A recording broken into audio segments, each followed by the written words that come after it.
પણ આ બાજુના જ ગામમાં મથુરામાં ભયંકર ક્રોધ, ક્લેશ, કંકાસ અને દુઃખ અને પીડા વ્યાપી ગઈ. કંસના મનમાં એમ થયું કે મારો કાળ ક્યાં ગયો? લોકોને ભેગા કર્યા, મંત્રણા કરી, રોજ બીક લાગે. કંસ ઊંઘે આંખો બંધ કરે તો કાળાશ દેખાય, એમ થાય કે આ કાળી કાળી કાળીમાં કદાચ મારો કાળ ન હોય તો. એનાથી બીક લાગે, ઊંઘ ના આવે, ગભરામણ થાય, શરીર ધ્રુજવા લાગે. એટલી બધી બીકમાં કંસે અલગ શત્રુઓને બોલાવ્યા, અલગ રાક્ષસોને ભેગા કર્યા. સૌને ભેગા કરી મંત્રણા કરવામાં આવી. સૌને કીધું ગમે તે કરો, પણ દેવકી, મારી બેન દેવકીનો 8મો ગર્ભ ક્યાં છે તપાસ કરો, અને ગમે ત્યાં લાવી અને મારી પાસે લાવો. હું જો મારી નાખું તો વજન અમર બની જાય. આવી મંત્રણાઓ થઈ. એમાં મંત્રણામાં બકાસુર નામનો એક રાક્ષસ, એની બેન નામ બકી. આ બકા ને બકી અહીંથી આવી છે. બોલો જય શ્રી કૃષ્ણ. અમદાવાદના બકા અલગ છે, પણ એનો બકાસુર અલગ છે. બકાસુરની બેન નામ હતું બકી. એનું મૂળ નામ તો બકી છે, બકાસુરની બેન. એ બકીનું એવું વરદાન, એ ગમે તે રૂપ ધારણ કરી શકે. એ સુંદરી પણ બની શકે, કુરૂપ પણ બની શકે, રાક્ષસી પણ બની શકે, અપ્સરા પણ બની શકે, માયાવી રૂપ ધારણ કરી શકે એવી શક્તિ બકીમાં.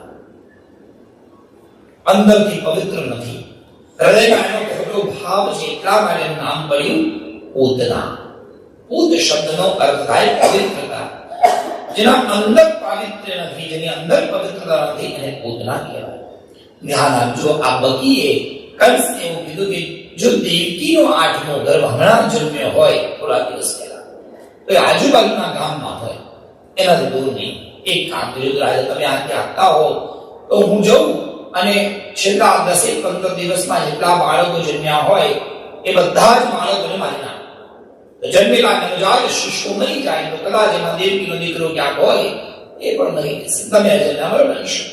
પૂતનાની વાત કંસને બહુ ગમી, એટલે પૂતનાની વાત માની અને કંસે પૂતનાને કીધું કે જાઓ, આખા 84 કોષમાં જો કોઈ પણ નવજાત શિશુ તમને જોવા મળે તમે મારી નાખો, અને એની સાથે સાથે દેવકીનો 8મો બાળક પણ મરી જાય.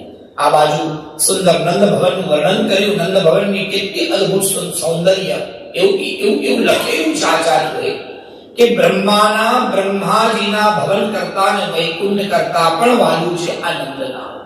અલગ તીર્થો તમે અલગ દર્શન કરો, પણ જે વસ્તુ, જે દર્શન આપણે નંદગાંવમાં થાય એ ક્યારે. ગઈકાલે એક પંક્તિ લખી મને બહુ સુંદર મળી, ધ્યાન આપજો.